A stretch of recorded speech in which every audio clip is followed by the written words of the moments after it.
Chief Justice Roberts, President Carter, President Clinton, President Bush, President Obama, fellow Americans, and people of the world, thank you.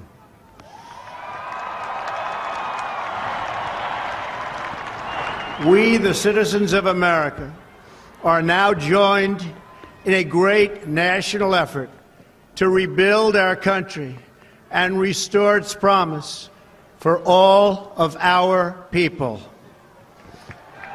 Together, we will determine the course of America and the world for many, many years to come. We will face challenges. We will confront hardships, but we will get the job done. Every 4 years, we gather on these steps to carry out the orderly and peaceful transfer of power. And we are grateful to President Obama and First Lady Michelle Obama for their gracious aid throughout this transition. They have been magnificent. Thank you.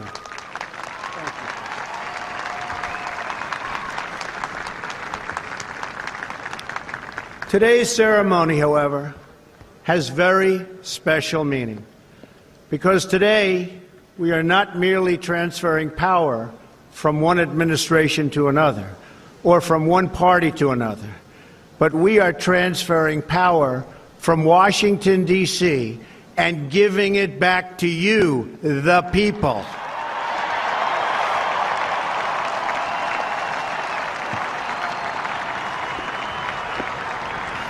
For too long, a small group in our nation's capital has reaped the rewards of government while the people have borne the cost. Washington flourished, but the people did not share in its wealth. Politicians prospered, but the jobs left and the factories closed. The establishment protected itself, but not the citizens of our country. Their victories have not been your victories. Their triumphs have not been your triumphs. And while they celebrated in our nation's capital, there was little to celebrate for struggling families all across our land.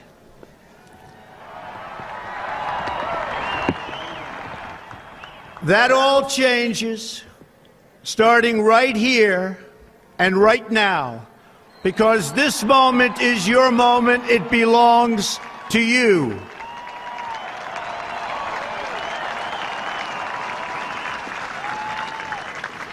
It belongs to everyone gathered here today and everyone watching all across America.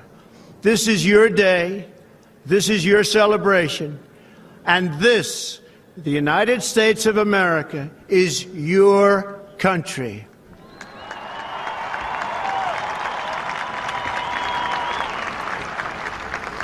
What truly matters is not which party controls our government, but whether our government is controlled by the people.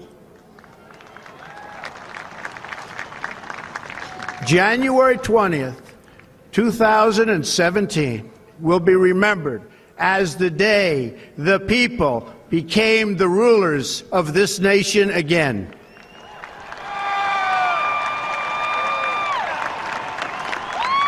The forgotten men and women of our country will be forgotten no longer. Everyone is listening to you now. You came by the tens of millions to become part of a historic movement, the likes of which the world has never seen before. At the center of this movement is a crucial conviction that a nation exists to serve its citizens. Americans want great schools for their children, safe neighborhoods for their families, and good jobs for themselves. These are just and reasonable demands of righteous people and a righteous public. But for too many of our citizens, a different reality exists. Mothers and children trapped in poverty in our inner cities, rusted out factories scattered like tombstones across the landscape of our nation, an education system flush with cash, but which leaves our young and beautiful students deprived of all knowledge. And the crime, and the gangs, and the drugs that have stolen too many lives and robbed our country of so much unrealized potential. This American carnage stops right here and stops right now.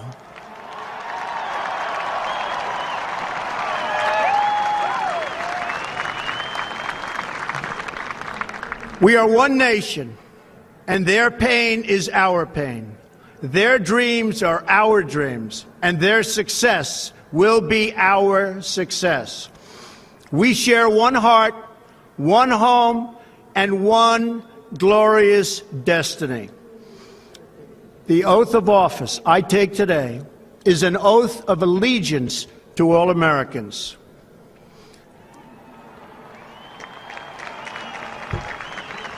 For many decades, we've enriched foreign industry at the expense of American industry, subsidized the armies of other countries while allowing for the very sad depletion of our military.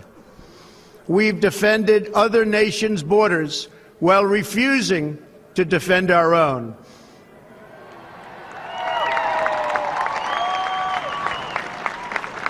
And spent trillions and trillions of dollars overseas while America's infrastructure has fallen into disrepair and decay. We've made other countries rich while the wealth, strength, and confidence of our country has dissipated over the horizon. One by one, the factories shuttered and left our shores, with not even a thought about the millions and millions of American workers that were left behind. The wealth of our middle class has been ripped from their homes and then redistributed all across the world. But that is the past, and now we are looking only to the future.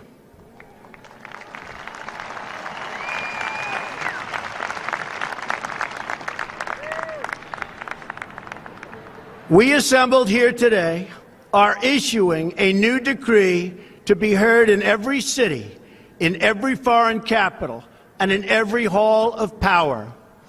From this day forward, a new vision will govern our land. From this day forward, it's going to be only America first. America first.